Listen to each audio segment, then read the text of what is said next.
Hi, good evening, everyone. This is our January monthly meeting for the Planning Board. I request a call to order for starting the meeting. We have the quorum. Our first item of business is approval of agenda. Is everybody looked at the agenda and okay with it? Motion to approve agenda as presented. I'd second it. All right, all in favor? Aye. Aye. All right, the next item on the list is just to make sure that it is our duty as a planning board member to avoid conflicts of interest and appearances of the conflicts. And in this accordance with this, I would ask everyone to review this agenda, and if any member has any conflict or appearance of the conflict with any matters coming before the board today, that need to identify the conflict and refrain from any undue participation in the matter involved.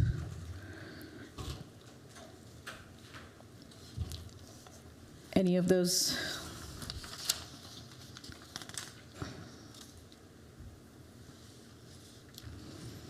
No conflict of interest? Great. Thank you.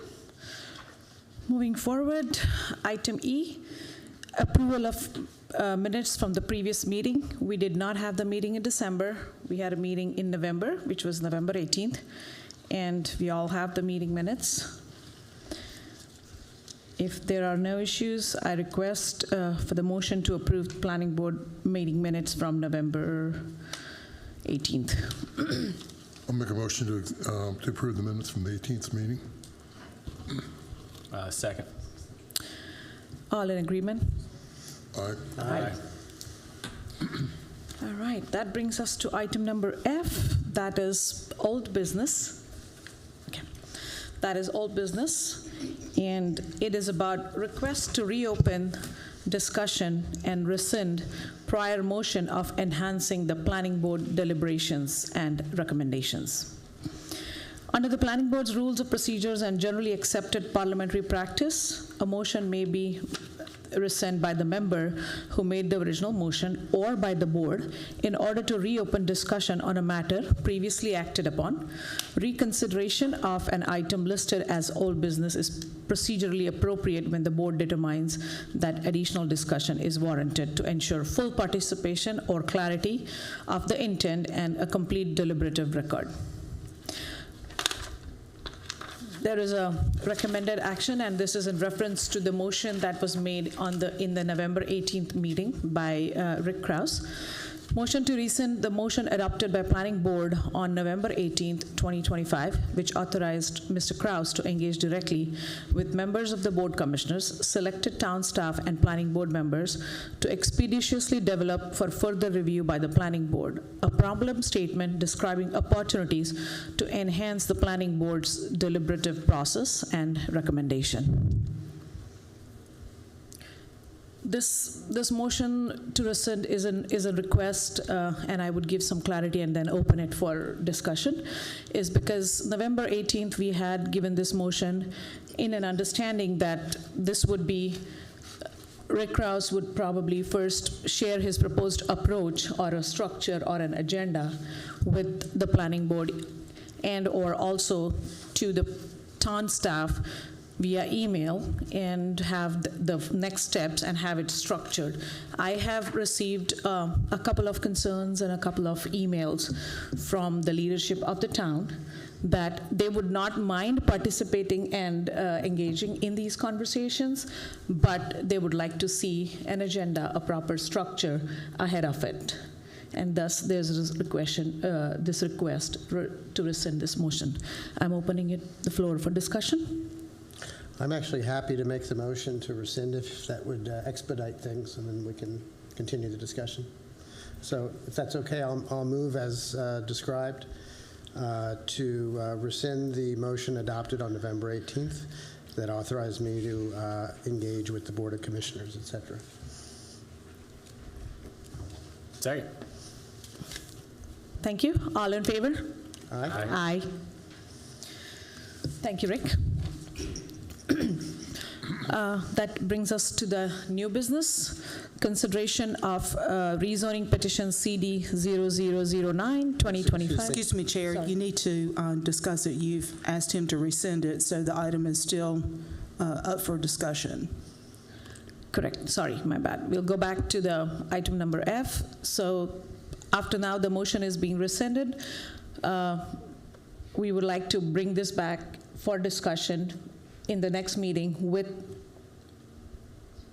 proper information or agenda and a structure for for further approval. That makes sense to me. I don't think that's specified in the draft motion, but I'm just reading it quickly here. If the draft motion is satisfactory, I'm happy to read that motion into the record and we can vote on it, or you can modify it to include that. Excuse me, Chair, can I explain the procedure for you? Okay, you've opened up the floor. He's rescinded that motion, so the floor is open for you all to discuss further. This is a time you can ask your questions and then provide clarity to Mr. Kraus on whether the board wants to see the questions or what direction you have for him. This can be done with the further motion, but this is just a recommended motion. You can add to whatever, but it's up for discussion now, so you're welcome to ask your questions and get clarity based on what his intentions are for this item. Okay, thank you. I'm opening this for further discussions. For any questions, if anybody would like to chat about this. I would, go ahead, Ted, Trey, anyone? I would like to ask a question, Chris, and sorry, from the meeting of November 18th, I was not fully present here by the time I reached here. It was already eyed. So, what is the main intention of these interviews? And I have read the minutes of the meeting and the previous. So it's talking about deliberations and adding more clarity for the planning board process. But my question to you is, it's been a year that we are all doing this together. Is there anything that is still not clear, or can this be done in a different way, that you bring up a list of questions and we can have a session, or you can watch the videos of the previous recommendation sessions and or the meeting that we had, the training session that we had, if that might help us? I think the intent, and actually the revised motion as drafted, which I just lost track of, all made sense to me. It was all in service of simply checking in with the Board of Commissioners to see whether and how we might make our recommendations more valuable to them in informing the decisions that they make. We only make recommendations, they make the decisions. And to explore whether there are ways that we can improve the value both to the Board of Commissioners of the work that we do and the work product that we create, and or improve the value to the community through the process, through the deliberative process. So this is really, I framed it and I intend it as really just a continuous improvement, especially given that we've had a substantial change in the makeup of the Board of Commissioners. I think and I don't believe that we really had, at least not within my limited 1 year plus experience, we've never really had a discussion about what needs to go into or what could go into both how we make our decisions and how we present those decisions to the Board of Commissioners and to the public in a way that's most helpful. I will say I created some confusion, I think, in some of the language or the expectations as to what I was doing here. A slide was shared at the last meeting that was one version out of date from what I had intended. And it made reference, the slide that was presented made reference to a visual device that might accompany decisions or might inform recommendations that we make. That had already been discussed with town staff and some planning board members as not really being a good idea. So I had already removed that, but it was left on the slide. Really, the intent is to look at process, to look at our work products, potentially add additional context to the recommendations that we make to the Board of Commissioners, that context being more easily consumable than going back and reviewing an hour-and-a-half meeting. It could be potentially part of the package that's referred to the Board of Commissioners. But the underlying issue is, I don't know whether that's necessary or not, right? Maybe the Board of Commissioners is 100% satisfied with what they're getting and how they're getting it from the Planning Board, and maybe they're not. So this is really an intent to explore with some questions that would be points of departure for dialogue. As you know, I've shared those questions with the chair and the vice chair. I had coordinated the outreach to the commissioners for these interviews with the town staff, and I did let the chair and vice chair know that that was happening. But I'm totally comfortable with additional pre or co elaboration in terms of how we engage with them. If the Board of Commissioners is for some reason uncomfortable with where those conversations might go, or where the questions might be, or what I might do with the information. But the intent really is to explore how and whether we might improve the value of the work that we do. Understood.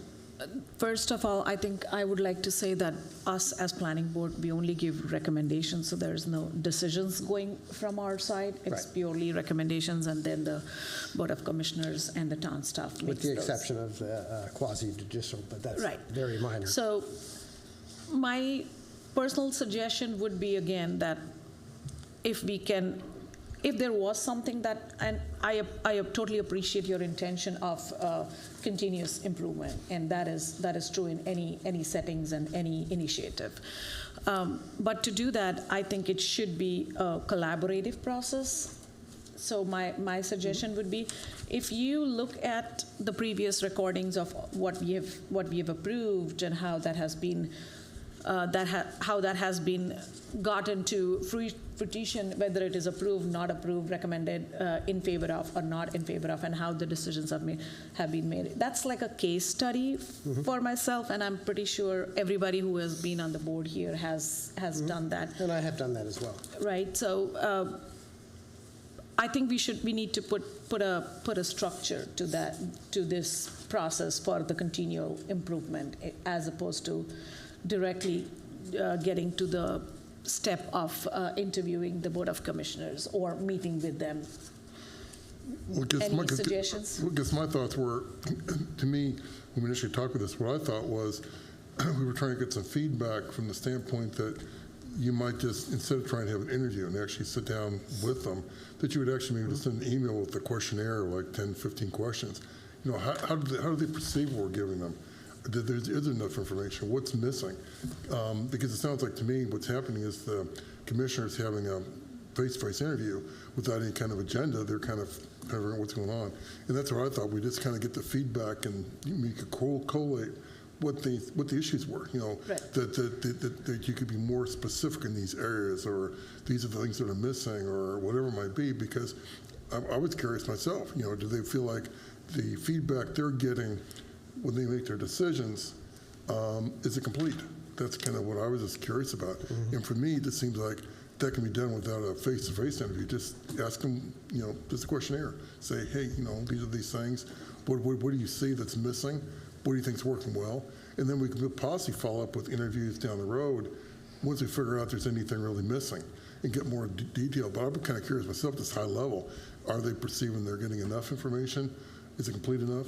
And that could be done without having to take the time needed to set up a face-to-face, where if you just send an email out, they can do it on their time, respond back, and we'll get the feedback. So that's what I was thinking. We kind of do it as a two-phase process.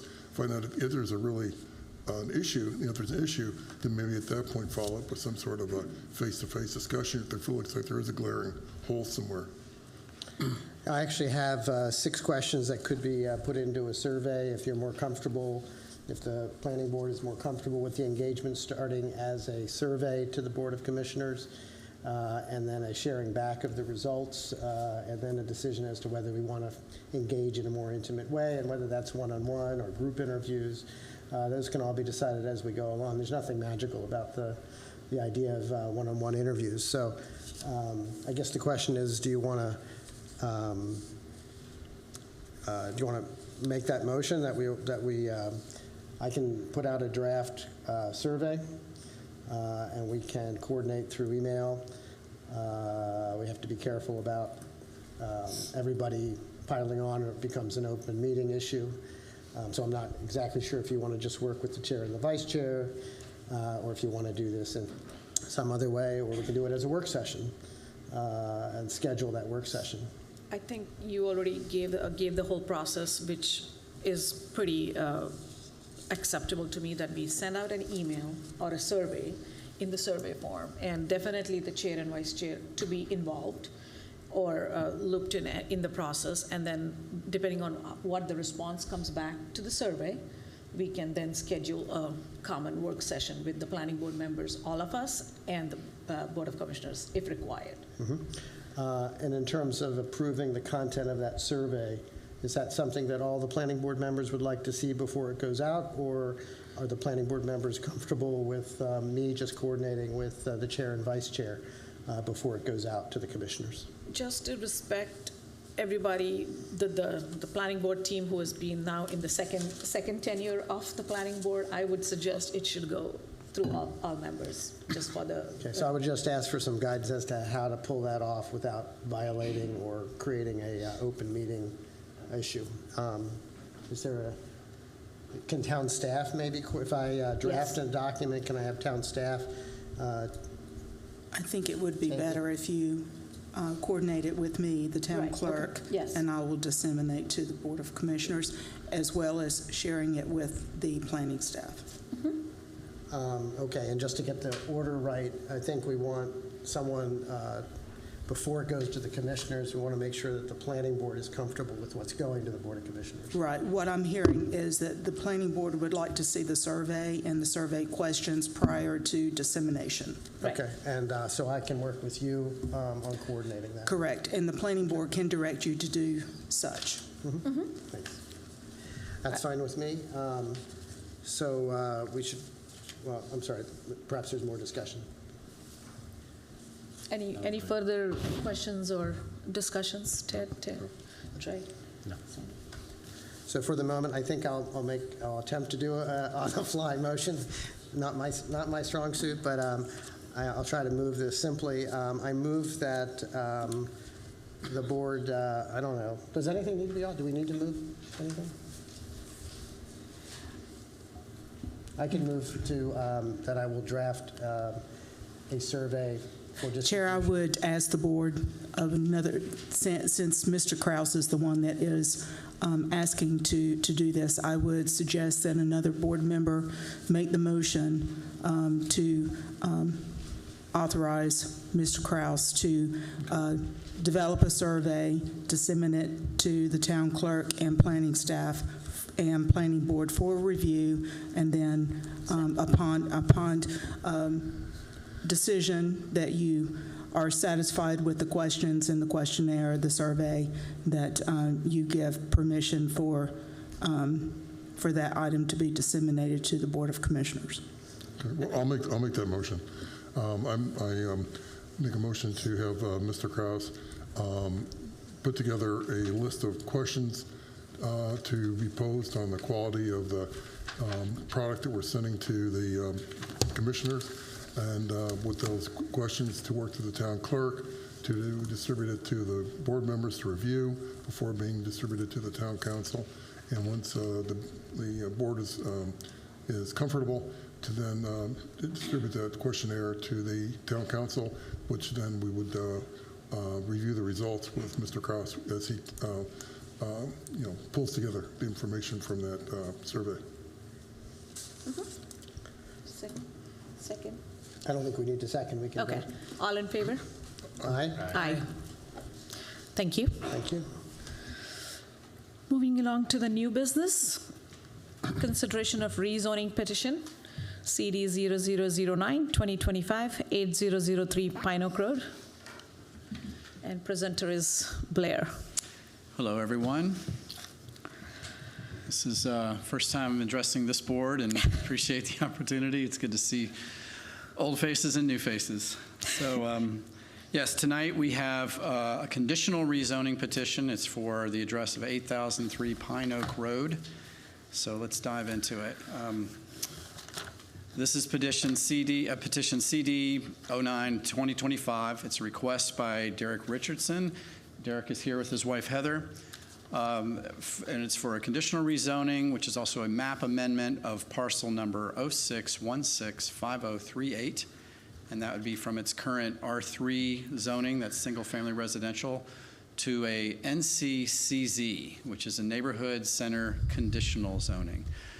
The property, you can see an aerial here. You might recognize it. It's a very particular part of the town. It's easy to recognize. The property is in the corner lot of, and it's approximately 2.11 acres.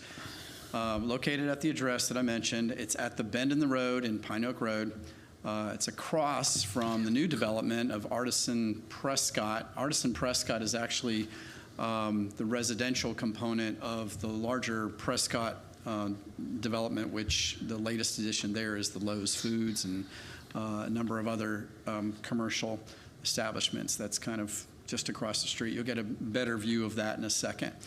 In this slide, you can see that the overall neighborhood, 8003 Pine Oak Road, is with the little gold star. And what you see in green is Pine Oak Road. I call it an east-west connector because what it connects are two of Waxhaw's major north-south roads. NC 16 on the east side and Waxhaw Marvin Road on the west side. So it's to the north of it, you can see Kensington Drive, but together those two form important connections between those two roads. So they do get a lot of traffic. That traffic seems to always be increasing as development occurs. But anyway, what I want to point out is some of the improvements that have been made with recent development. So you'll see there's on Providence Road, there's the new road to the north of Lowe's Food that has a signalized intersection, and you go through two roundabouts, and then it becomes Pine Oak Road. It merges with Pine Oak Road. Pine Oak Road in the green, just south of there on the south side of Lowe's Food, also still connects to 16, but now it is a right-in, right-out intersection. So from a transportation engineer's point of view, that is the gold, to be able to get the traffic to move that way, but still have that light just above it. So it really enhances that connection, because now there are two intersections where before there was just really the one. So you can see the traffic circle, the western traffic circle that's right by the property, very close. We'll get a closer view of that in a minute. And then as you head south on Pine Oak Road, it merges right now at a very acute angle and somewhat dangerous angle. There have been a number of accidents there with Waxhaw Marvin Road, and that's why that has a red circle as well, because that is due. There is a intersection improvement that's underway. You can already see the flags and the property that's going to be part of the realignment of that road. So it will also be a signalized intersection and realigned so that it's a lot safer. You're entering it, you're entering at 90 degrees pretty much to get onto. It's a more rectilinear intersection. So that's going to be an improvement as well, which I think everybody will be happy to see. So for the property, getting back to that neighborhood, you can see the current zoning. Our color code there is shown in yellow, is just our R3 residential. And then you can see a lot of brown in this area. That's neighborhood center. And the red, there's a lot of red along 16, because that's our corridor commercial zoning, which, sometimes we call it big box zoning. That's where you can have the big box stores, you can have the big parking lots. It's very auto-centric, very oriented towards vehicular traffic. You'll also see a little bit of EC. That's where we are now. That's Town Hall. That's Employment Center. And there is a little bit of R4CZ, and I can't see it at the moment, but it doesn't really enter closely to. Oh, yeah, you can see a little bit of it there just north of the intersection. You see the little bit of brown there at Pine Oak where it joins Waxhaw Marvin. If you go north a little bit, there's that conditional zoning there for an R4. So that's the overall zoning. You can see that the property in question is right there in R3. However, you can also see that the neighborhood center zoning is just across the street, just across Pine Oak Road. And that is really what precipitates some of tonight's action for this rezoning. And I'll show you what I mean. But first, I do want to point out the future land use plan. And of course, that's a visionary document. That's what we're here to, that's what guides the planning staff and also provides a framework for the planning board and the board of commissioners to say, okay, this is the adopted vision for the plan, for the town. Of course, the Waxhaw 2040 comprehensive plan, it's more than just a map. This is just the future land use map that you're seeing here. But it indicates this is the direction that the plan, which is really less than, well, I think it's about 2 years old now. It is a plan that went through a vigorous amount of oversight and work that was staff and board driven, planning board driven, and most importantly, public input driven. So this plan received a lot of public input, and this is the vision that they saw for this area. But I want to point out what mixed use is about, because you'll see this page over to the right side of the slide. That's also from the comprehensive plan, and it just describes what that brown area means. Don't get confused between the neighborhood center, which is brown, and mixed use, which is brown. But the fact is that, yes, neighborhood center is the zoning expression of mixed use vision. So anyway, they are kind of interchangeable, so sometimes we say it that way, but really the way the comprehensive plan puts it is that it's a mixed use area, and it's of the type that it's more about, as you can see, principal uses, more about smaller scale types of commercial, office. It's neighborhood oriented. It is retail. It's services. Ideally, it's things that people can walk to and have certain services done without having to get downtown or without having to go into the big box stores. So it's more about the smaller scale neighborhood type of development. And you can see that neighborhood center is a mixed use, so that means that residential is also allowed in neighborhood center under certain conditions. The purpose, again, is to provide an alternative to the auto-oriented commercial centers and to express also the architectural identity of the town. So we hope that, and through work that we're continuing to do with the Land Development Code, make it so that neighborhood center design reflects a little bit of the downtown to show that it is part of Waxhaw, that it re-expresses that identity of Waxhaw. Conditions, just strategically located, neighborhood scale nodes composed of mix and retail, like I said, and higher density residential housing when appropriate. And it's designed to fit harmoniously with the surrounding residential neighborhoods. And I think that's really the key phrase tonight. Does this fit harmoniously? Or the idea that's being presented.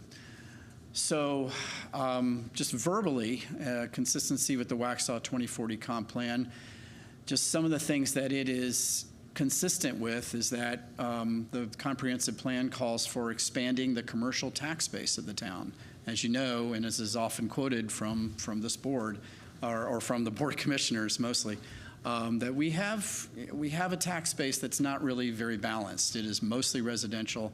I don't know the exact number, but right now it could be as high as maybe 91% residential. So the town needs to mix that in order to get more tax money coming in from property taxes, and that can help pay for the services that the town provides. Another point is that it supports local employment with locally owned, low intensity, small business. That's the idea tonight from our applicant. Also, preserving neighborhood character. So again, there's that, it needs to fit in. And then minimizing environmental, traffic, and infrastructure impacts. That's always a concern. Anytime we look at development, we think, what's the traffic? What kind of traffic is it going to induce? And how is it going to affect the environment, I should say, both the natural environment, the built environment, cultural. And then, is it appropriate for the infrastructure that's there? So let's take a look again at the zoning, what's being proposed. Again, right now it's R4. What we're talking about is NCCZ, Neighborhood Center Conditional. I want to remind you what conditional zoning requires. There's a process. And so where we are in the process is that it started with the neighborhood meeting. We'll give you more information about that neighborhood meeting, than I think it's in the next slide. And then a site plan with site-specific conditions, which is put together as part of the vision of the applicant, but also in response to what they learned from the neighborhood meeting. What are the concerns of the neighborhood? What's the vision of the neighborhood? What would they like to see there? And then how does that blend with the idea that this particular applicant is bringing? And can they find a meeting place? So those site-specific conditions and the site plan itself are very specific here, what's being considered tonight. Again, this is not a general rezoning where it's just, okay, we'll let it be neighborhood center, but how many different things can be a neighborhood center? That's not the decision tonight. That would be a general rezoning. Conditional rezoning means you're getting that plan with those conditions. So it's an agreement that's very precise. So the next step, of course, is planning board review, which is where we are tonight. But after this, once a recommendation has been made by the planning board, it would go before the Board of Commissioners for approval of the site plan and the written agreement of conditions. Now, as part of the normal process does include at least looking at the project and saying, is a traffic impact analysis required? In this particular case, because of the square footage of the use and the intensity of that use, it's a formula that's gone through, and it was determined that, no, this does not kick in a TIA, a traffic impact analysis. I just, again, want to reiterate, any major design changes to this plan, I said it's a very specific plan, or if there's somebody that comes along in the future that wants to do something different. In other words, say that a scenario happens where the plan is approved, this conditional zoning is approved. Well, then the owner maybe does it for a while and then says, no, we're gonna sell the property, we're gonna do something else, or we weren't able to carry out our initial plan. We wanted to, but things didn't work out. Anything can happen, you know that. In the case where that happens, anyone new coming along can't just say, oh, it's neighborhood center zoning now. No, because it's not. It's neighborhood center conditional. So they would have to, this new owner, the zoning goes with the land, not with the owner. So they would have to take that parcel and take the zoning with it and say, and they would either have to develop what's being considered tonight and what's ultimately agreed to, or they would have to come with a whole new submittal and they would go through the whole process over again. They'd have to start from scratch. So I just want you to, be aware of that. Okay, so for this particular project, since I throw buffer requirements in there because, that's one of the main concerns is, well, how is it going to affect the neighbors? In the situation where you have NC zoning, the normal buffer between that and an R3 would be Class A, which is 10 foot of width of screening, or you can add a fence. You can do different things, but you can see basically it's A there. That means that there's 3 trees per 100 square feet, so many shrubs, things like that. It's a low intensity screen. That is for normal zoning. In the case of conditional zoning, again, maybe that gets beefed up. Maybe that's one of the conditions is that, well, we want to see twice as much screening, or we want to see some other thing going on that helps mitigate the connection. So that's part of what's being considered tonight. I just want to, before I move on to the next slide, there's a lot of fine print over to your right, but that's a page out of the Land Development Code. But I just want to point out that under non-residential buildings, under notes there, you can see there the dimensional standards and all that. They have to meet those things as part of this. But for non-residential buildings, the footprint of a normal NC does not exceed 10,000 square feet. Again, this is conditional zoning, so things can vary, but that just gives you an idea that NC zoning is about smaller scale development. So as I mentioned, the process, the neighborhood meeting is like one of the first things that has to happen, and it has happened for this particular project. It occurred November 22nd of last year, 11 a.m. Invitations were sent out to all property owners according to state law within the 600 feet of the site. So they all received a letter for that. We have the proof of that and all. There was also a signage requirement. There was some talk about, boy, this is a large sign, you know, but I mean, actually the code was changed because people complained before that, well, the sign was too small, we couldn't see it. So if the sign appeared a little big, there's a reason for that. It was to meet the code and make sure everybody can see it. But in this case, they went above and beyond that because, you know, Pine Oak, maybe everybody in town's not going to go down Pine Oak, but they still, you know, at least deserve to know about it. So one of the things that we did to help mitigate that is put additional signage, basically the same sign, a little smaller, at each end of Pine Oak Road. So it was very visible. So meeting results, there were 32 people who came to the meeting. There was a report provided to the town about the meeting that, again, is part of the instructions that staff gives the applicants for these meetings. It was, let's see, in that was included the letter, the proof of mailing, the list of attendees, and most importantly, perhaps, the meeting summary, which we'll go over right here. So here's the feedback. The majority of those attending expressed opposition to rezoning, citing certain concerns. Well, that is no surprise. That's usually the people who show up to these meetings. People who are fine with it tend to say, oh, okay, whatever. That's great. They don't go to meetings usually, which is unfortunate. But that's okay. What this does is it allows people who do have an issue with it or want to know more about it at least, they can come to this meeting, they can ask questions, and they can state their concerns, and those concerns are recorded. And so that's what's being considered tonight. I'm not going through a line-by-line recording of everything, but I was able to look through the notes and see a way to sum those up very quickly. So there's 5 points up there. These were the points that were mentioned again and again, or at least mentioned once at the meeting. The long-term impacts on the residential character that a business on Pine Oak would cause. And so the term that got used, I think, was a domino effect of future rezonings.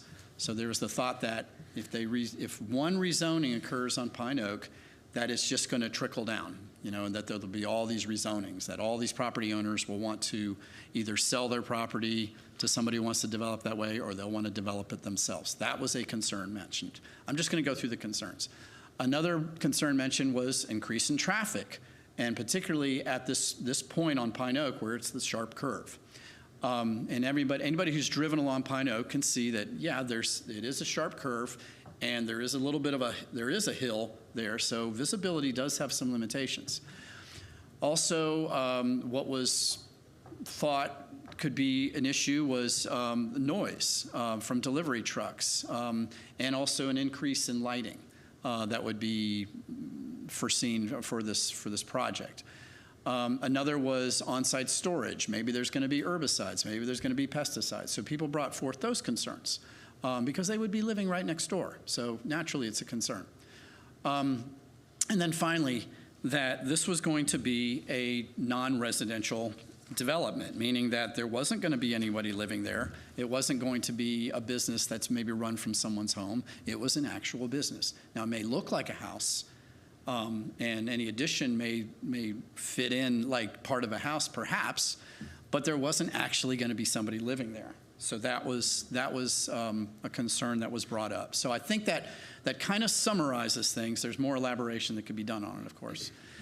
So what I want to do now is just kind of walk you through what some of the planned transportation improvements are, and this addresses the traffic concern. I'm not saying it solves everything, but at least it's on that subject.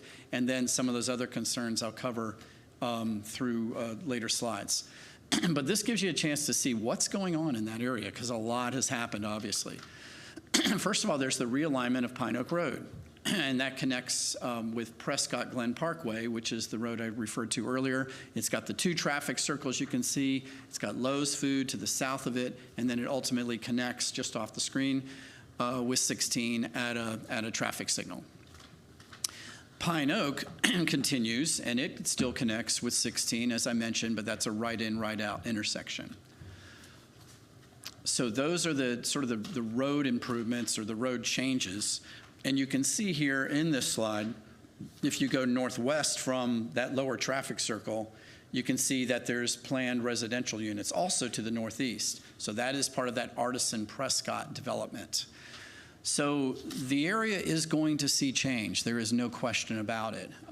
The part of that change, though, is getting new roads and improvements to roads and intersections that helps mitigate that change and create a better flow throughout Waxhaw in general. Also want to point out, though, that in addition to the roads, there are also planned pedestrian amenities. Now, these planned pedestrian amenities are taken directly from the adopted pedestrian plan of the town. And there are 2 paths or linear trails or whatever you want to call them that are part of that come into this project. One of them is the Pine Oak Sidewalk, which is path 11, and you'll see that some sidewalk has been built already. That's in the orange off on the main map. You can see again the gold star. That's approximately where 8003 Pine Oak Road is. It's like right there at the bend. And then you'll also see, well, let's see. I'm sorry. The path 11, you can see that solid piece there. But then in the inset map, you'll see Pine Oak Road sidewalk. That's path 11 that goes all the way to 16. That's dashed because that's not built yet. I want to point out that blue area is just 100-year floodplain. So we're not, the place isn't getting inundated, but just every 100 years it might see it. Anyway, just for orientation. And then also there is another path. The reason that I put that floodplain in there is because in the floodplain there is a plan for path 14, which is also known as Sunny Way, named after one of our former employees here. And it is part of the Carolina Thread Trail, or CTT. Now, that is a planned path. Who knows when it could happen, but it is on our approved plans. So that is, if you look at that inset, you'll see that Pine Oak dashed orange line and the brown Sunny Way intersect right there at the property, at the north corner of the property. So let me go into some of the conditions here. And again, this is a draft. This is just something that the developer or the applicant put together as a response to both the neighborhood meeting and saying, okay, I hear what your concerns are. Thank you, because that helps inform how this project can be better. But some of these things are his own ideas that were already there in place. But anyway, it's sort of a combination, I think, and Derek can kind of tell that story a little bit better. But let me just go through these real quickly. I don't want to take up too much time. You can see that there is a drawing, a rendering of the current house, excuse me, that's there, and then you can see the addition over to the right of it that he's planning for the site, and we'll see that in plan view in a minute. So this is kind of looking from Pine Oak Road. So building and site plan, construct a modest building addition attached to the existing structure. Okay, modest is a subjective word. Some might think it's modest, some might think it's not. That's to be discussed, and that's to be evaluated tonight. The addition, though, will, according to Land Development Code, it has to match the scale, the height, and style of the home and maintain a residential appearance. So these are things that, again, our code would require anyway. And it's to be used for inventory storage, order preparation, kind of a workroom, small workspace, and there's no manufacturing or industrial activity inside the addition. All right, so plants and inventory. A small curated selection of plants. These would include shrub, trees, seasonal plants, specialty items. It's a limited inventory. This is a small area to work in. It's not the full nursery. He can tell you more about his other site that can have more of his stock. But these plants are stored and displayed in contained, orderly manner. He'll give you more description about the business itself, but I can add as one of the next summary, the next condition, customer access. It's going to be by appointment only. It's not the type of retail that anybody just drives in and has a look around. It is by appointment only, and those hours are scheduled. There's space to avoid congestion and to limit the number of visitors and the traffic and the parking impact. Visits are limited to browsing a small selection of prearranged order pickup.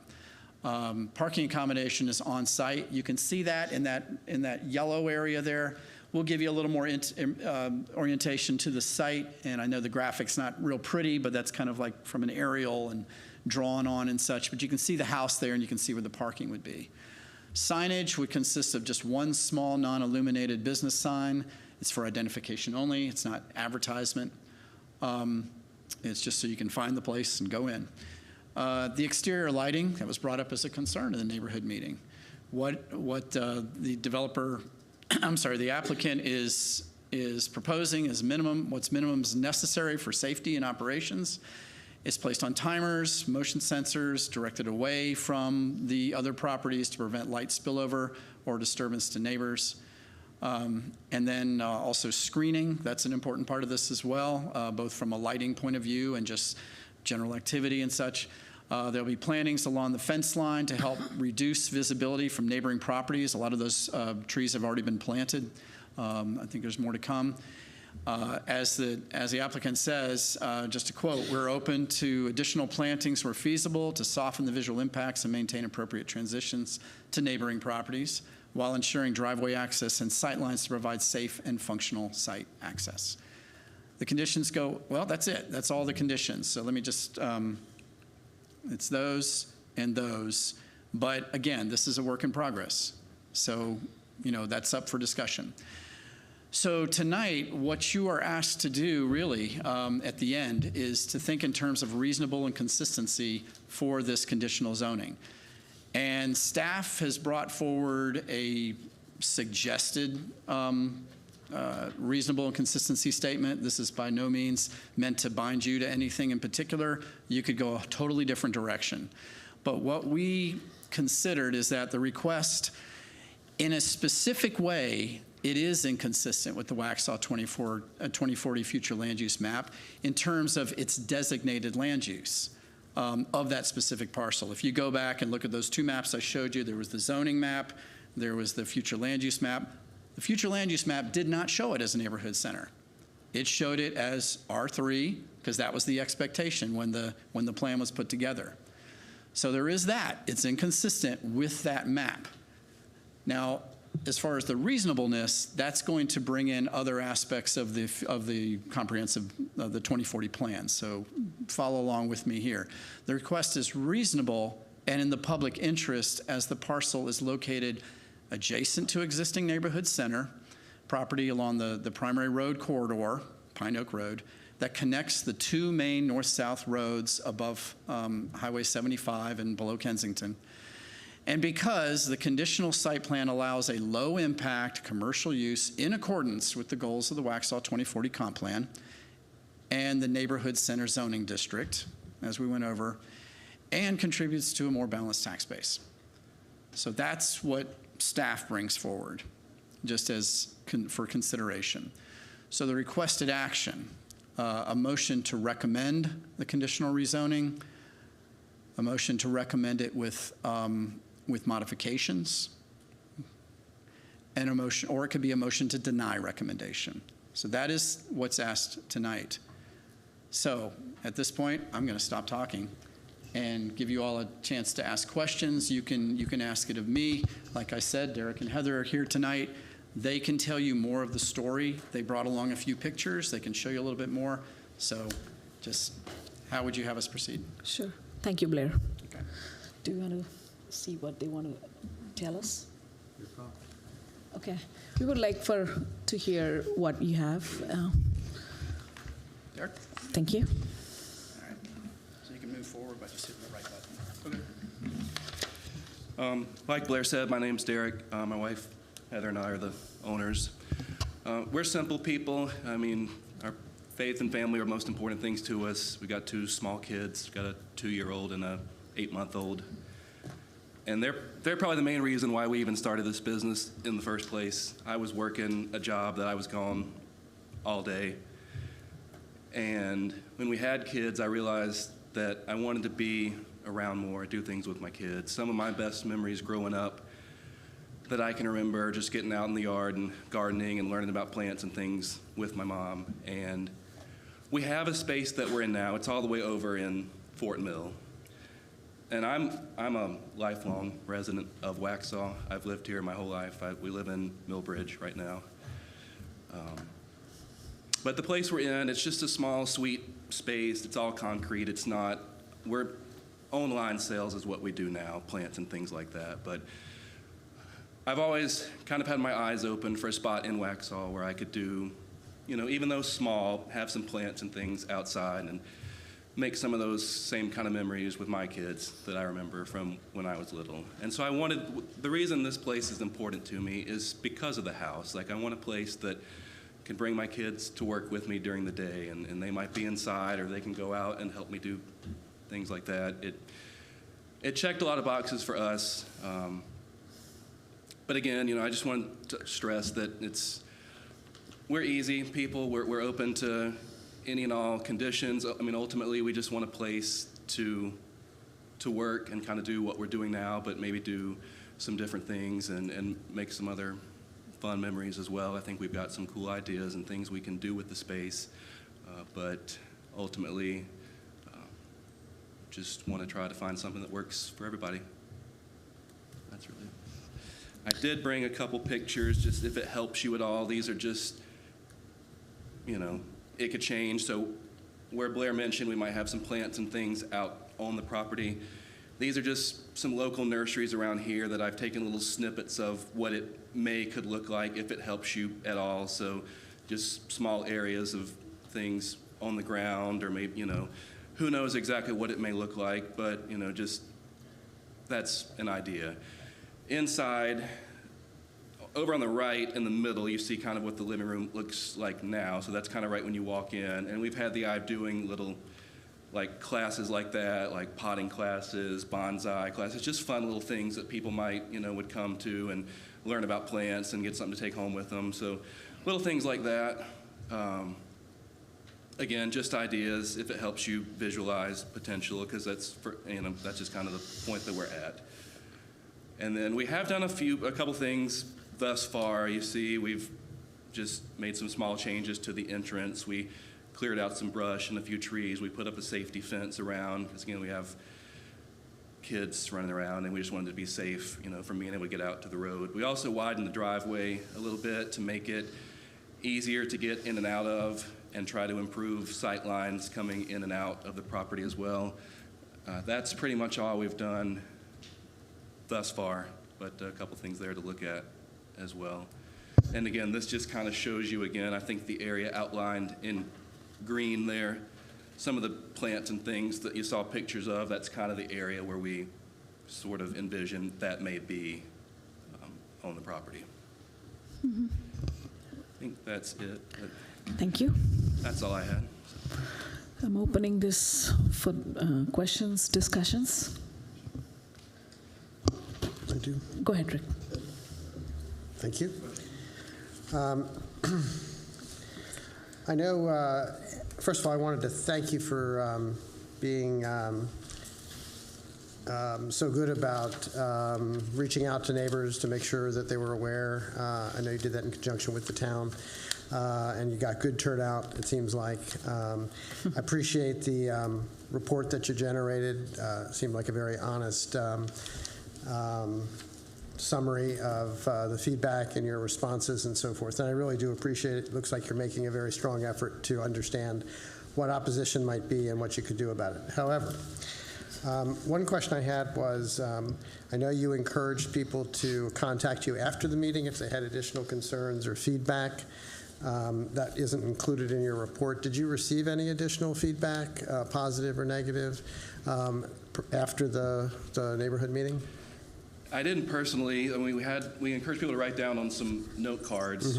They were just general like comments. There wasn't anything that we felt like required a additional follow-up. Okay, nothing that covered new ground or? Yeah. Okay. And then in looking at the conditions, there was nothing explicit about, I guess this is a nursery, not a landscaping business. Is it both? It's not a landscape. So right now our business is strictly online retail sales. So if you go to our website, people buy plants on our website and we ship them. But looking at our website, people assume that we are like, you can go there and buy plants as well. And so people occasionally will show up and I just explain it to them. But it's always been kind of on my radar. Yeah, I would like to have something. I don't want to be like a small, it's just me. So we're not, I don't want some big conglomerate, but I'm like, it would be nice to find something, because I'm from here, I've lived here my whole life, it would be nice to find something in Waxhaw that, even on a very small scale like that, maybe I could have a few things and be something really nice. Okay. I have a few more questions, but let me yield. I just want to check with Barbie if we have anybody signed up for public comments. Do we have anybody for public comments?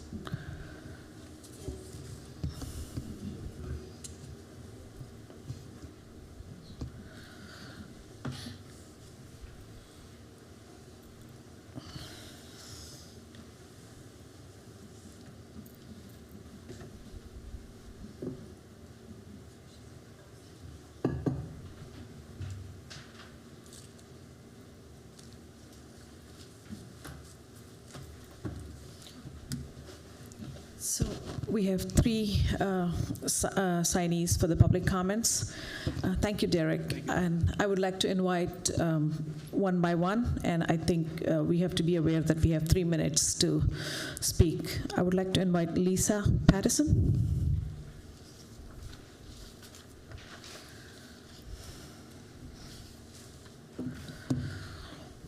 Thank you all for this opportunity. I live on Pine Oak Road. And one of the things, and I don't have it written here, but one of the things that occurs to me as I'm sitting here is this is planning, this is future. We would love to be considered as the existing to be a part of this. Pine Oak Road has turned into a freeway. Any additional traffic is not going to be helpful. That's my number one concern. I've lived there since 1991. We built our home there. That road, and again, Charlotte native, I came to Cane Creek as a child, so I've seen lots of changes, and changes, of course, to be expected. But the memories that Derek and Heather are talking about creating, I love. But from my perspective, Pine Oak was the road that I took my baby down in a stroller, and I could do that because the traffic was non-existent. Fast forward to the two roundabouts, which are an answer to the development and the traffic that's come with that. But for the existing people, we can't get out of our driveways. So that's one of my concerns. We did not go to the November 22nd meeting. I had intended that we would go, but I got the time wrong. So I have been all over your website looking at all the things. So a lot of the stuff that was brought up, I had gone through. One of the points that I would like to bring up is what was addressed here with the 2040 plan. If you have a vision that it's going to be residential, why are we trying to change it? If you're not going to stick with your vision, why have it? Residential now, residential then. The property, with all due respect, was purchased as residential. If you want commercial, as been stated several times this evening, neighborhood center, not commercial, neighborhood center. It's available across the way. I'm concerned about pesticides, herbicides. If you go online and look at the Fort Mill location, they sell lawnmowers. Do people come in and look at those? Is there gas? Is there diesel? Will it be leaching into the soil? Will it be going into the creek? Finally, would you put this in your neighborhood? Old Hickory subdivision, this house is part of a subdivision, even though it's on Pine Oak, and my research shows that that does not preclude you from being rezoned to the neighborhood. Would you put it in the other neighborhoods? Would you put it in Quellen? Would you put it in Anklin Forest? Are you going to put it on Pine Oak because we've been there for a while and development is across the street, development that we did not ask for? I do appreciate your time. I appreciate that you guys are here and giving us the opportunity to listen. But again, I would ask for you to keep the existing homeowners in mind while you are planning for this future. Thank you. Thank you, Lisa. I would like to invite Chuck.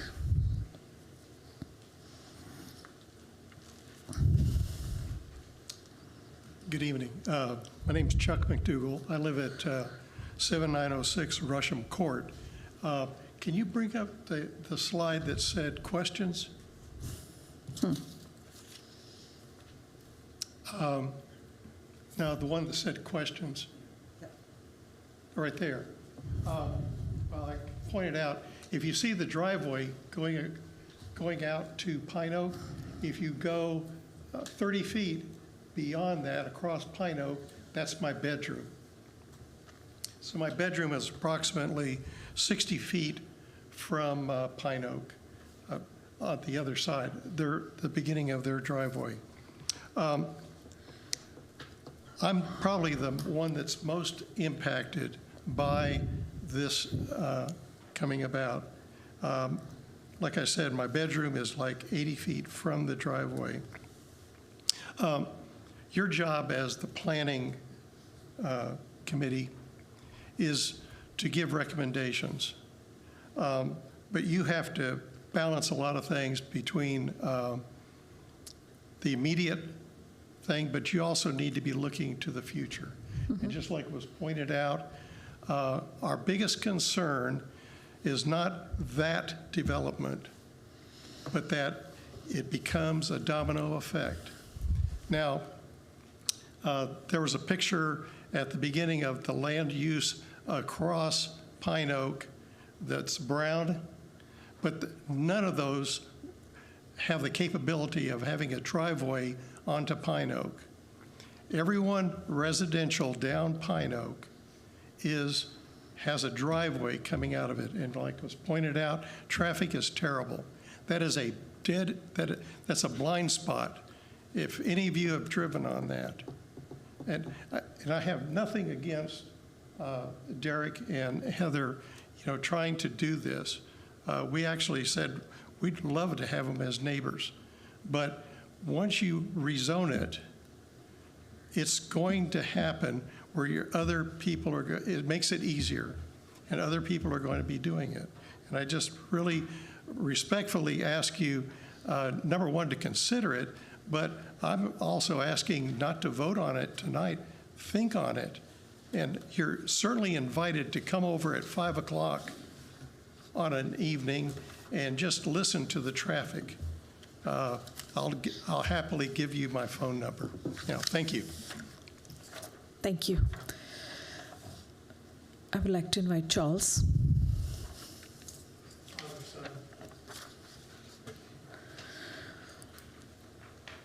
Good evening. Good evening. Thank you for hearing our comments. My name is Charles McDougall. I live at 8103 Pine Oak Road. I've been there for 22 years, and I've raised my family there, and I'm still raising my family there. We're just a few doors down from the proposed rezoning. The curve has already been discussed. I won't belabor that. I will mention, though, that on average, accident there about every 6 months, including fatalities over the years. I don't see that changing with the new configuration. Perhaps getting worse, maybe nuanced a little, pretty similar. One of the most important things I think that you need to consider here is whether this is perhaps not specifically, perhaps not technically, but de facto spot zoning, which would be to zone one parcel differently from the surrounding parcels to the detriment of those surrounding parcels. The proposed use is dissimilar to all surrounding neighbors. Everything around it, even the new development, apparently, that portion is going to be residential as well, right? So even though it's NC, there's nothing about it that's similar to the uses surrounding it, even in the future, apparently. All residents of Old Hickory subdivision have a reasonable expectation of living adjacent to residential dwellings, not commercial operations. It is a platted subdivision. It is a neighborhood. It has some outward-facing components. We are neighbors. This is a neighborhood. It is a subdivision. This change must be viewed by the neighborhood, me and my neighbors, and the planning board in terms of the maximum effects that are allowed by the zoning downstream. We know what plans are. Of course, there could be some list of requirements. At the end of the day,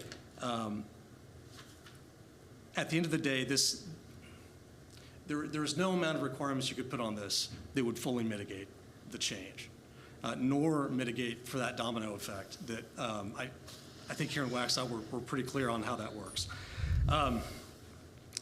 The adjacency referred to earlier is really an adjacency in name only.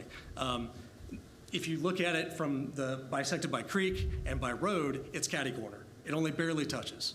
It is not a meaningful adjacency in the sense, too, that what we look at on Pine Oak across the street is a man-made cliff. All right? It's just a big retaining wall. It has no focus on Pine Oak. This would spike the real estate value of a particular parcel at the expense of the safety, residential value, and enjoyment of the adjacent and nearby parcels. This proposal is not really a neighborhood center, as it is essentially zero local purpose. It will serve few, if any, local customers in the neighborhood. It is an online, basically a warehousing and delivery business, plopped into the middle of a neighborhood. I say that without impugning the ideas, certainly understand, but that's de facto what this would be. This is an opportunistic proposal to more cheaply acquire a commercial property by buying a house in the middle of a subdivision neighborhood and convert it to commercial at essentially less cost than it otherwise would be. Old Hickory and Pine Oak have suffered enough. Please do not burden us further with this spot zoning.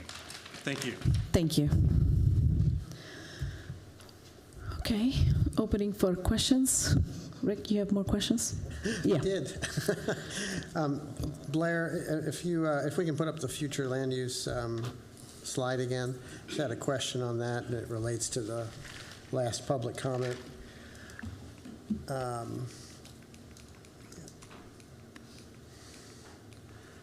That's good.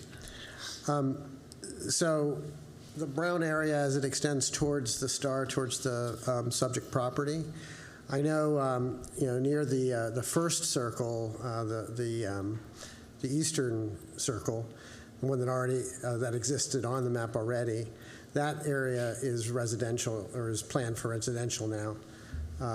To the commenter's point, even though it is neighborhood center, its actual use is going to be for residential units, as I understood it. Is that true? I could show you the plan. Okay. It was on one of the other slides where you can see that in more detail. Right. Okay. So I guess my question was, what we see here is that at the new circle, there's a lot of area there that has nothing on it currently. Is it going to remain nothing on it, or is it unknown how that space around the circle that currently doesn't show any buildings? That's going to be mostly, I think, retention pond. It's not buildable per se. Okay, and as you go further left on that towards the star, same thing. You're not expecting. Yeah, there's the creek there. You can see that squiggly line. So the nearest retail or commercial stuff that is ending up being built in that neighborhood center, the pre-existing neighborhood center, is all residential. There's no commercial. Is that right? Yeah, I mean, the closest actual commercial would be Lowe's Food. Okay, understood. And then one real quick question for the property owner. One of the photographs you showed as a concept looked like a greenhouse, with clear roof and greenhouse stuff.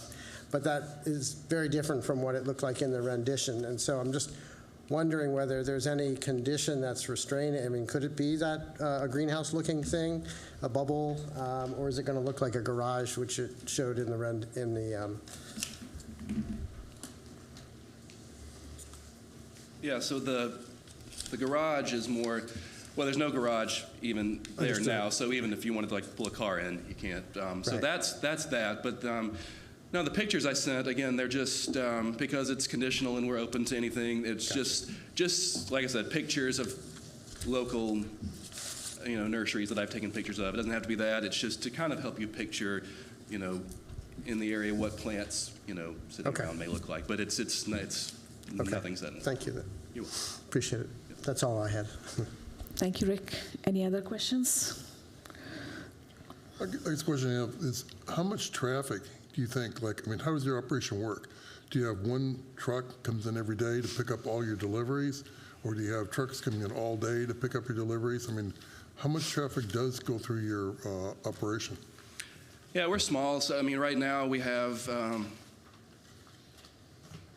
we ship usually like Mondays and Tuesdays of every week, just so wherever we're shipping gets to wherever it's going at the end of the week. So UPS may come by once a day, Monday and Tuesday. Occasionally, like a box truck, if it's something larger, like a lawnmower or something, that may be, once or twice a week as well. But outside of that, it's hardly anything. As far as your plants being delivered to you, are you going to grow the plants there, or are you having them delivered into? No, a lot of the plants I pick up myself. So we source them from wholesale nurseries in the area, and so I'll go pick the plants up. We have a Sprinter van, so I'll pick them up and bring them back, box them up, ship them out, that sort of thing. So that's kind of what the garage, it's like a workspace to go box up plants and things like that. But we don't grow anything on site, so, the idea of having things on site is just to have, the option to just not be just an online retailer. If someone wants to make an appointment to come by, maybe we could show them a few things as well. Because, it's plants. People like to see them in person as well. We have one more question. Hi. How far, we're talking about exterior lighting in this one bullet point here. How far does that extend, your exterior lighting? Does it go, can the gentleman who lives, his bedroom is 80 feet, is that a problem for him in the evening? Yeah, no, well, there was, we weren't aware at the time. I guess there was a motion light on the porch. And Yep. so when we widened out the driveway a little bit, we weren't aware, but I guess it was more visible. So for now, we just took it down. And in the future, if we get like security cameras or something, we'll have just things, right around the close proximity to the house. And Gotcha. so it's not we don't want to be a disturbance to anybody. Yep, no, I understand. Yeah.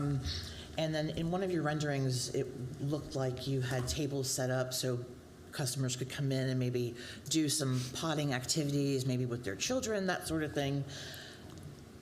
Because in this one section, it says customer access is only by appointment only. But if you plan to do something like that, how much will that then increase the traffic in the area and the, coming in and out? Because, I've lived here for over 20 years and I drive down that road all the time, and that's just a curve that you don't want to deal with. Yeah. It's certainly small as well. It's just, in the living room space. So again, it would be, 8 to 10 people there at the most, and this would be something that we do once a month. It's just an idea of something fun. We view this as an opportunity to try to do some different things like that, and so that was just an idea that we had of Gotcha. maybe doing something fun like that. Understood. Thank you. Yeah. I think I had a similar question that is there any accountability towards the loading, unloading, and the large trucks if they come with the plants, and Yeah, is that considered? Because Pine Oak, as it is, barely when I drive with my van, Yes. I feel like the car coming from other side is literally close in my lane. So there's no lane per se. So Yeah, well, we tried to, that was one of the reasons early on for making the driveway wider. I checked with the truck driver that comes to deliver to us now and kind of asked what they would need to be able to just pull in head first, because we certainly wouldn't want anyone to try to back in there. And so we try to make it in a way that they come by like in the afternoon, like a couple times a week. And so we wanted to make it where they could pull in head first, kind of just 3-point turn it there and pull right back out. But, it's just normal business hours. They usually come, well, UPS or whoever, it's in the afternoon between 2 and 4, usually 2 and 5. And That's school timing as well, so. it is, but it's very infrequent. It's, someone was living there getting a daily Amazon. It's no different. And then there's the childcare and the yoga or the karate, which is also the aftercare for many. My kid used to go there, so I know that that Pine Oak gets really crazy around that time. I also had one more question for Blair. You had mentioned that NC rezoning non-residential allows for 10,000 square feet, right? That's it's actually the footprint. The building cannot have a bigger than 10,000 square Correct. foot footprint. So, yes. but that's a regular NC rezoning, not the conditional. So Right. how much would this, if in a scenario this gets approved, how much it would be out of the I think it's 2.1 acres a lot, so. Right. We do not have a site plan that has those numbers on it yet. So, I mean, I've presented as much as we have yet right now. But the limit would, of course, the limit could be whatever is set. So if the board decides, the house is so many square foot now, that's the footprint. For the addition to meet the requirements there, in terms of matching the scale and such, that shouldn't be more than this square footage. And so we could do the math and say, okay, that's the cap. That's going to be the cap on what it can be. And then that will set. But I mean, those things usually, they would need to come. It'd be best if they came after there were some architectural plans put together. Right. I think the applicant was wanting to see, sort of testing the waters, because doing that kind of plan can cost a lot. Sure. Hopefully he'll have something ready that can be considered for this board and certainly for the Board of Commissioners that would give real numbers to that.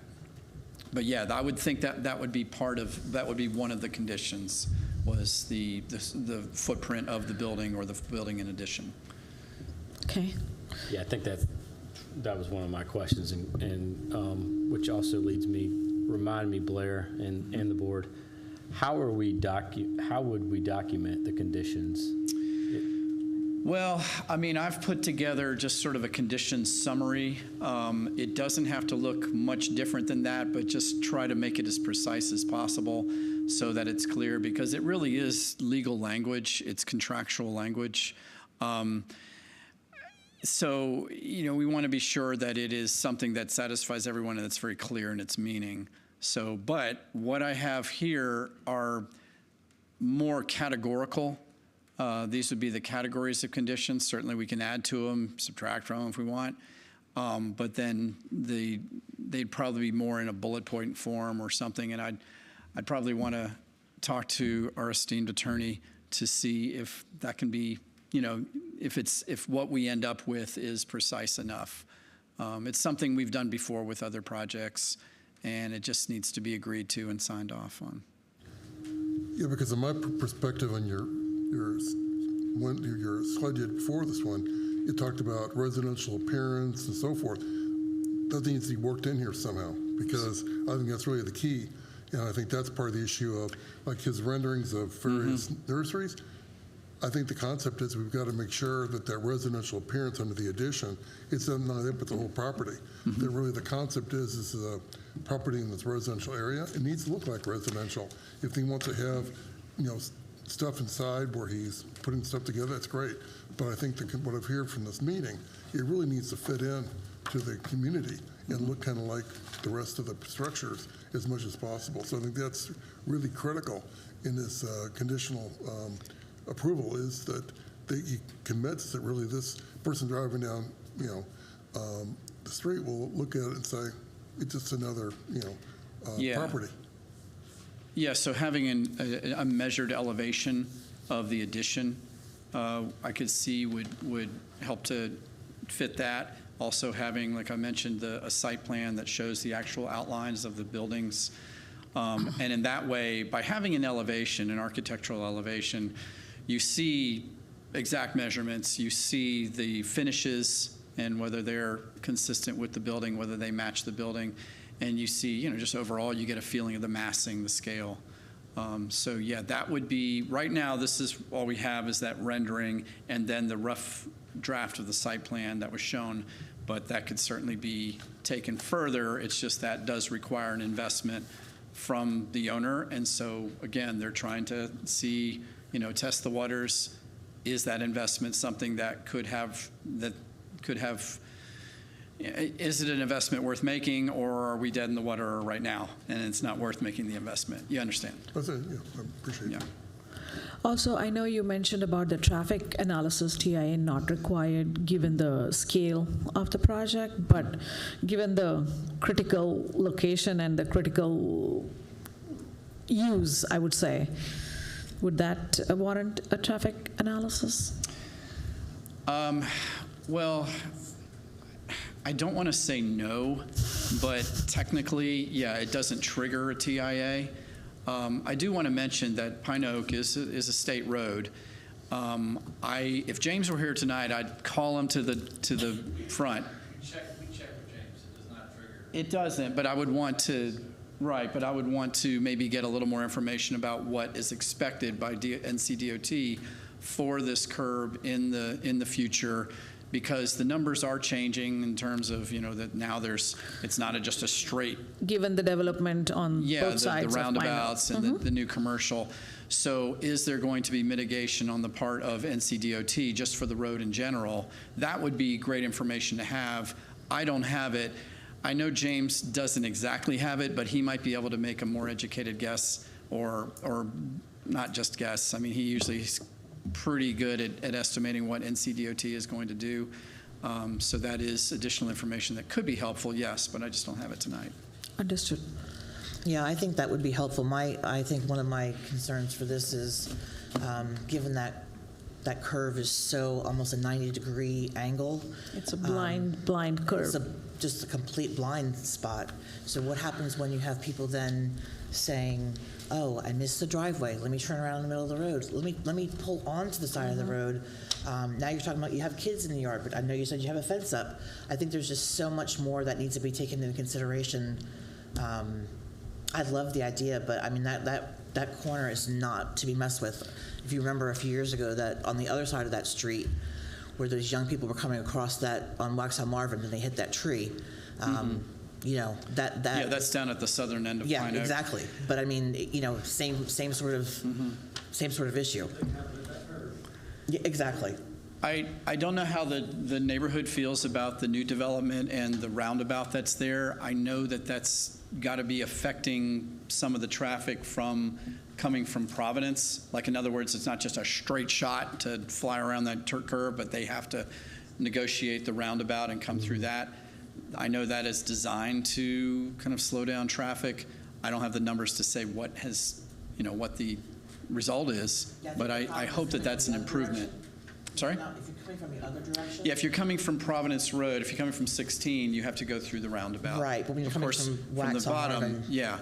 Observationally, it's about the same. Yep. Zooming up from that. They just got it. Roundabout, they zoom up the hill. It's like they- Sorry to interrupt, but it's worth mentioning. I have one question for you, Blair. Sure. To be honest, I think for me, the biggest concern is the domino effect concern, and I'm not sure what the political dynamics are that drive that or constrain that, but I would like, if you have any historical perspective to share, why in the 2040 comprehensive plan we didn't make that leg of Pine Oak mixed use to begin with.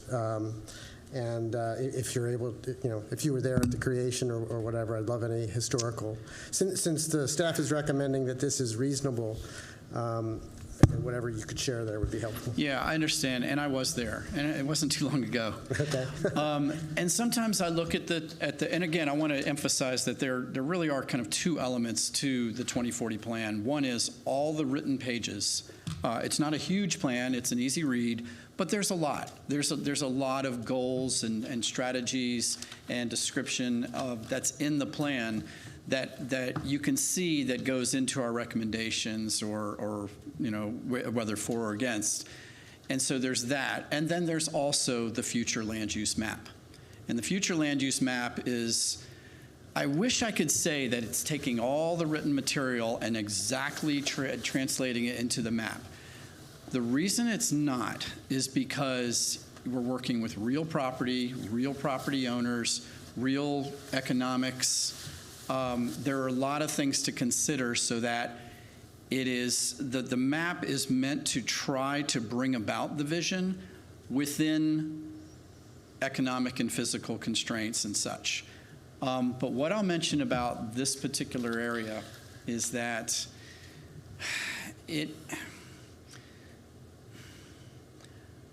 I think that it was a little short-sighted of us to not recognize the situation that's come to be.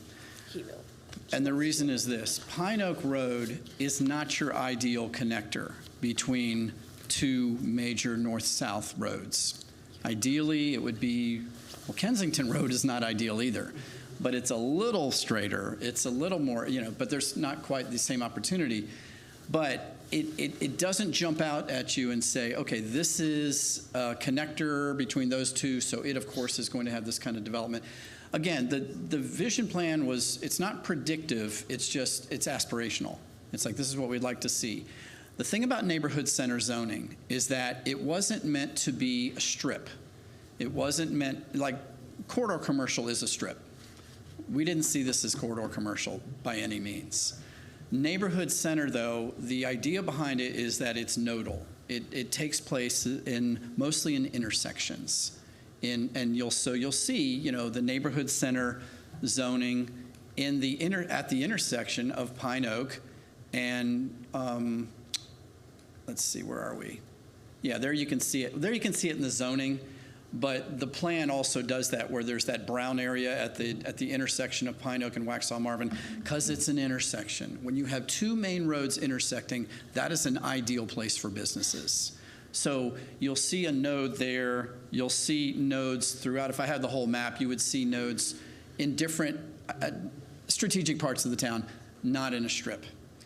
And so, yeah, we didn't see this as a node, but I think we also didn't predict that Prescott would do, well, I mean, yeah, you can see that there is neighborhood center plan for that, but I don't know. We missed it, I think. I mean, applying, looking at it from this perspective, I say that we might have missed it because we weren't trying to predict the future. If I do predict the future, I look at roads like that and I look at other towns where you have a main road that used to be residential completely, and it was slow, there was low traffic, but as the population increased, as development pressures increased, there are certain roads that lend themselves, just because of the connectiveness of them, to converting from residential to commercial. I live in Charlotte. I live right off of Monroe Road. And where I am, there's a number of houses that used to be homes, but now they're businesses, because Monroe Road has become more of a main road. I don't look at Pine Oak that way. I don't think that it's geared that way, but it does connect two main roads. So it does see that through traffic, which attracts businesses. Thank you. Appreciate that. Okay. So we step again. Someone had to grab a flight. I know for me personally, Blair, I appreciate, as we always consider conditional, a little bit of the devil's in the details. I think it would be, I know I personally would like to see a little bit more granularness. There's some grammar in there that I'm missing, but a little fine tuning of bullet points of kind of the conditions and how we kind of agree to those. I think, and I understand we're trying to, the applicant, I think the board has shown we're open to that, but I think at the same, open to considering, so to that point, but at the same time, if we're going to sign off on something or even consider something, I think we need to understand the details of it. And so I would like to kind of put it on the floor of giving the applicant and staff time to do that. and reconsidering this at the next month's meeting. Just to respond to that, I like the idea, but I'm also don't want to give false hope.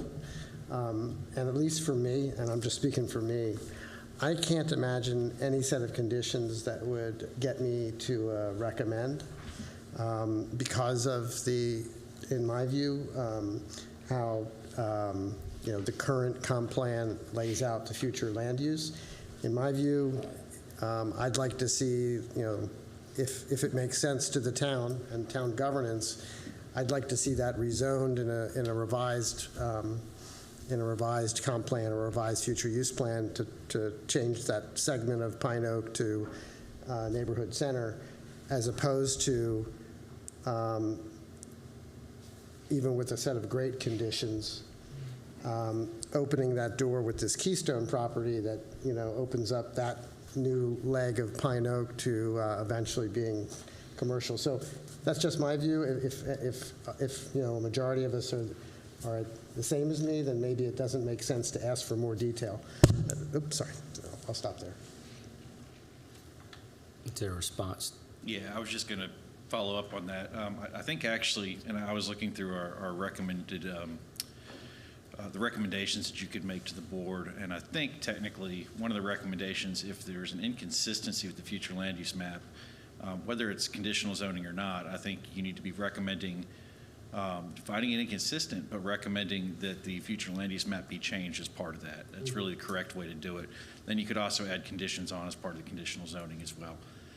Not telling you that at all, but that is that's the proper process that we should go through with that. Yeah, and to clarify my point, I was speaking bigger than the current property under consideration.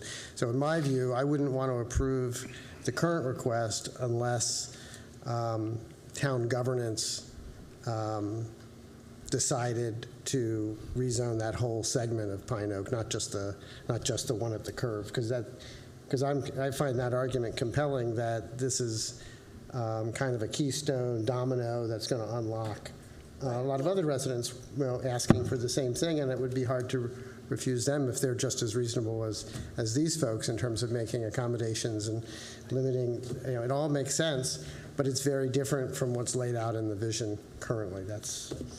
And I do appreciate that. There's something to be said for that. At the same time, you adopt a future land use plan, make changes to it every 5 to 10 years. The reason for the rezoning is for specifically this. Maybe there's something we didn't get right in there. Maybe there's some underlying reasons for why that needs to change, and that's really why the process is available to do that, rather than going through and completely updating your future land use map at one time to make those wholesale changes at that time. Yeah, I appreciate that. Mm-hmm. Because I'm kind of torn, because I think what happened is this, just like Blair said, I think it was somewhat of a short-sightedness not to look at the fact that, you think about it, Wax has only got like 3 or 4 east-west connectors. That's it. So all east-west connectors where you're talking, Great Byram, Kensington, Pine Oak, or 75, that's it. So pretty much Pine Oak's going to get bad. Traffic-wise. It's Waxhaw grows. So the question is, I think we have to look at is how do we cushion the transition, I think. So that's really, I think, the conditional thing is so important to make sure that we can try to make it so that it's as painless as possible. But I think the inevitability is coming just because, you want to lay it, when Waxhaw was laid out, it really wasn't designed to be a city as big as it is. With having no east-west connectors, or very limited. And we don't have that many north-south connectors either. Pretty much, Waxhaw, Marvin, and 16. So it's a situation where I think Waxhaw, Marvin is going to be the exact same way. So again, I'm not sure what I'm really kind of recommending, but it's just the idea that I think to understand what we can do to really try to make sure the project blends in and is not as, what can I say, disruptive as possible, I think is really critical. But the question is going to be is, I think we need to look at what's the town's plan with this concept of as the Pine Oak gets heavier and heavier traveled, what's the plan? Because I think the traffic is going to be an issue. And I think it's really too bad that we're not really taking issue to look at the traffic now, because with this curve, I think that's really the problem, and it's just going to get worse. Well, let me follow back up, Rick. I think I'm recommending kind of more information. I think clarity, we've hit on two big ones. One is kind of the size of the addition and what that looks like having numbers around that as opposed to modest and, modest to, Eastover is different than, other areas. And so modest to one person is not modest to another. Two, we did talk a little bit about traffic, kind of getting some more understanding. I know it didn't trigger the TIA, but as Blair mentioned, I think understanding what is future for Pine Oak is important for the overall, not necessarily, and I think that would help with the clarification. So that was my point, not necessarily giving false hope, but to the point, I feel like we need more information and some more clarity and some more definition, because essentially, if we approve, we're essentially approving, and these are the conditions that we're recommending. Right. So. Can I say that you're affecting, however you vote, you're affecting the community of Pine Oak, but you're also affecting the community of Prescott. It's a whole big group of people that you're affecting. These neighborhoods.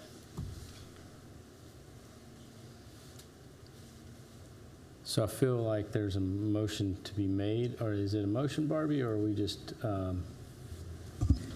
make a? You have three recommended motions that planning has brought forth to you. It's either to recommend approval as presented, to recommend approval with conditions, or deny the recommendation altogether. Yeah, but I think we're asking for 4, which is saying we need more information. Yeah, so Yes. So you continue. you can at this point defer this item until and directs planning Thank you. staff to bring you some more information based on the parameters that you direct them to provide information, and then you'll need to make a motion to add this to your next planning board meeting. Isn't there a 30-day clock or something? If we don't make a recommendation in 30 days after it's presented, then it goes to the commissioners anyway? the applicant can agree to that as well, can agree to giving more time to the hearing as well if they wish to. But just keep in mind, you're only recommending, the Board of Commissioners will make the decision when it's time. True, but I really believe our job is to educate them as much as possible.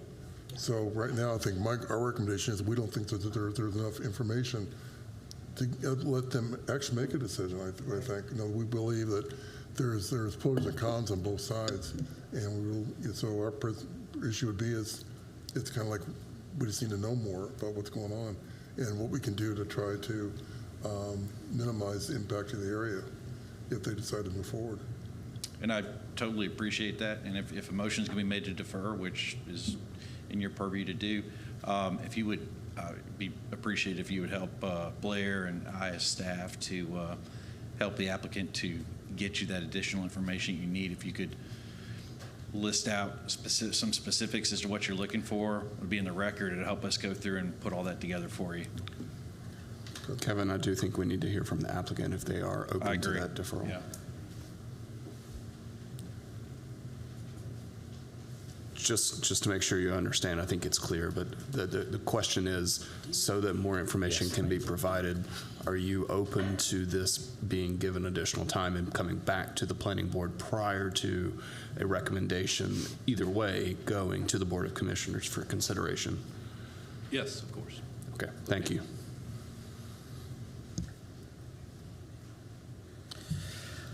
So, to Jeff's point, thank you. I mentioned two clarifications that we've asked about, which is the potential traffic changes to Pine Oak, as well as we'll say the structural square footage details. We'll figure out anything. I'd like to open it up for to Jeff's point. Let's give him a list now. I'd like to add some specificity on the number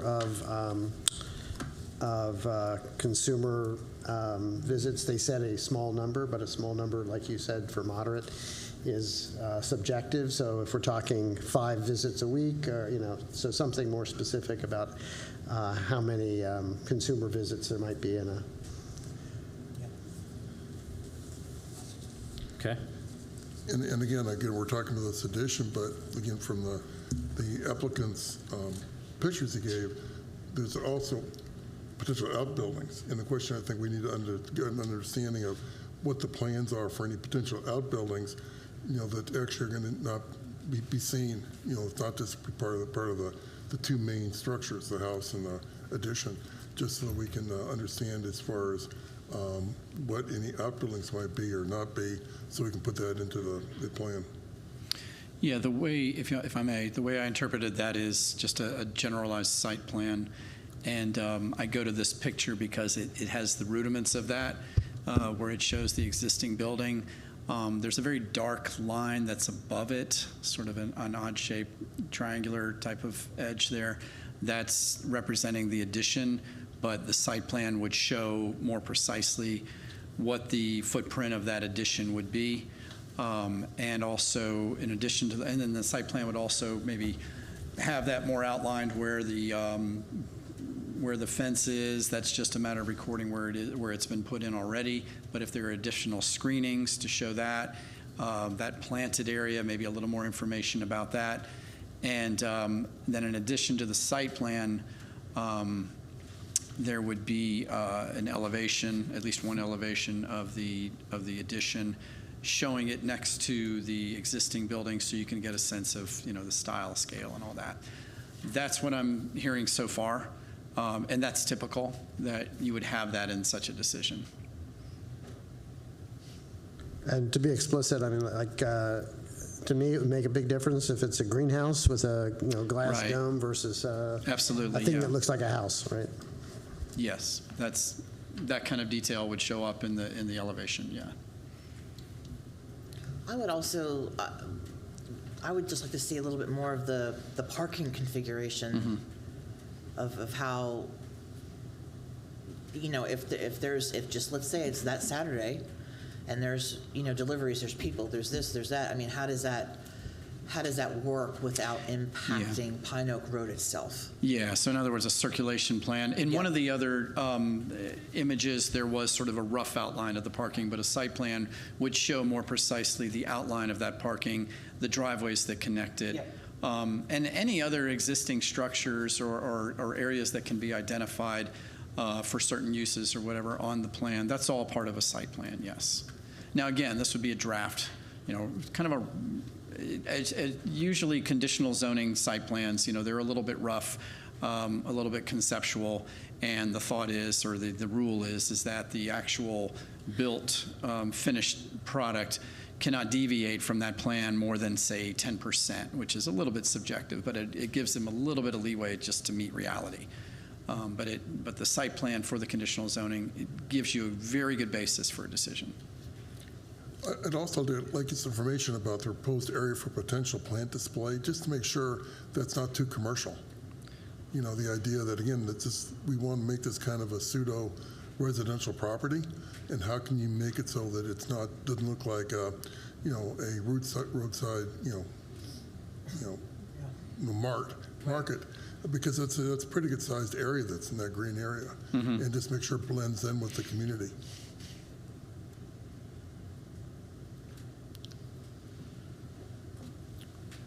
Trying to organize the thoughts for the motion, so thank you for your patience.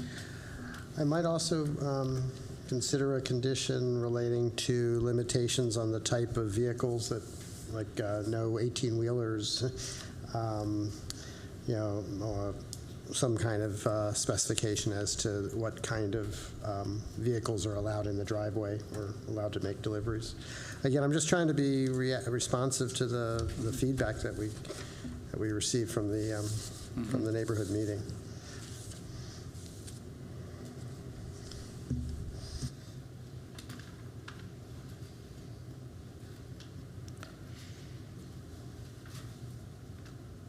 I'm going to take a shot at this.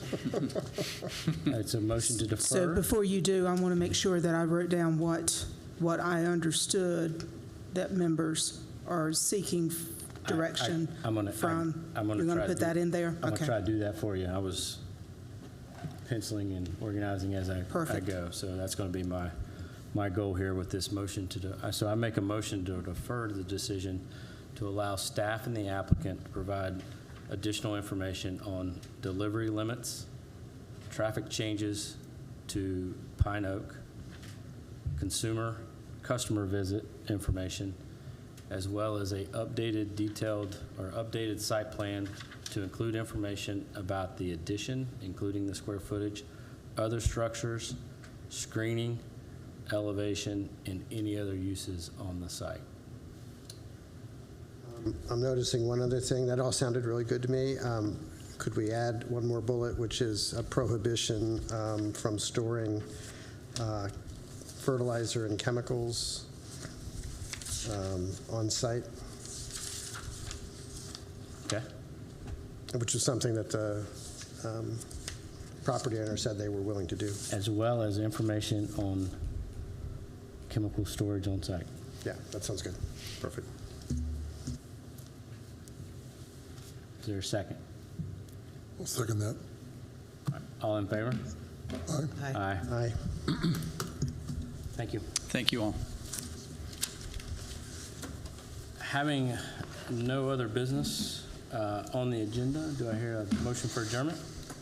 I'll make a motion to adjourn. All in favor? Aye. Aye. Thank you, everyone.